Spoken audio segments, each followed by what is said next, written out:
పచ్చవుతాయి ఇప్పుడు భూమి పుట్టికాంచి ఉండరు రాకేష్ ఫస్ట్ సారి రాకేష్ 2 సార్ లోకేష్ పోటీ చేసి ఒక్కసారి ఆయన తిక్కనాయాల లోకేష్ 7,000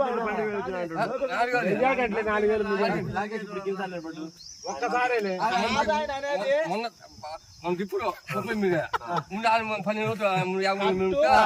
గెలిచినాడు తర్వాత 4,000 అంటున్నాయన ఎవరు గెలిచింది మీరు యూత్ ఆయన ఆయన లోకేష్ గురించి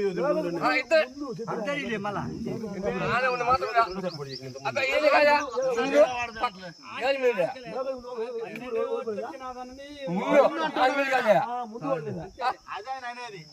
12 ఓట్లు వేసినేమో లోకేష్ కాక ముందు 12 ఓట్లతో గెలిచిండు ఆయన అనేది లోకేష్ 4,000తో గెలిచినాడు ఎంత